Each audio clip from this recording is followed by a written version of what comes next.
আসসালামু আলাইকুম আমার প্রিয় বন্ধুরা সবাই কেমন আছেন। আর আজকে হচ্ছে একটু ভিন্ন ধরনের একটা ভিডিও নিয়ে আসছি, দেখে বুঝতে পারতেছেন শাকিব খানের।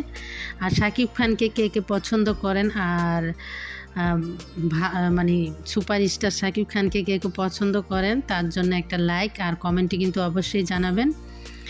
শাকিব খানে নিয়ে কিছু কথা বলতেছি, মানে এখন খবরে যেখানে সেখানে দেখা যাচ্ছে এই ছবিটা তুফান তুফান ছবিটা বলে অনেক হিট হয়েছে, অনেক ভালো একটা মুভি।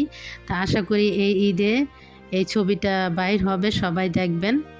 আর কারা কারা হলে গিয়ে ছবি দেখেন অবশ্যই কমেন্টে জানাবেন। আমি তো জীবনে ফার্স্ট একবার ছবি দেখেছি, সেটা হচ্ছে যশোরে যখন ছিলাম, যশোরে মনিহার হলে, তখন এই ছবিটা দেখছিলাম। মান্না ভাইয়ের বলতেছি, যাই হোক, তার ছবি, মান্না ভাইয়ের ছবি একটা দেখতে গিয়েছিলাম। ওই যে যাইবার কালে আসবে একা, একটা গান আছে না, ওই যে মুভিটা মান্না ভাইয়ের আর পূর্ণিমার একসাথে যে মুভিটা ছিল, ওইটাই জীবনে ফার্স্ট মনিহার হলে যশোরে তখন দেখছিলাম। আর মানে মুভি আর কোনো দিন দেখা হয় না, আর এখন দেখিও না। তা যাই হোক,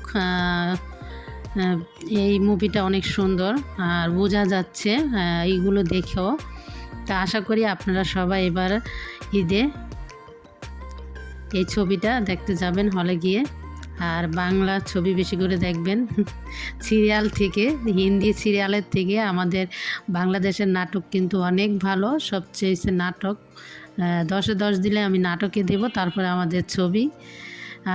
অন্য অন্য সিরিয়ালের থেকে আমাদের ছোটোখাটো নাটকগুলো কিন্তু খুব ভালো লাগে। আর শাকিব খান তো সুপারস্টার, এখন 1 নম্বরে আছে। আর খুবই ভালো, তার ছবিগুলো তো খুব ভালো। এর আগেও 2-একটা ছবি বের হয়েছে খুব ভালো। তো এখানে আমার ভিডিওটা শেষ করলাম। আল্লাহ হাফেজ।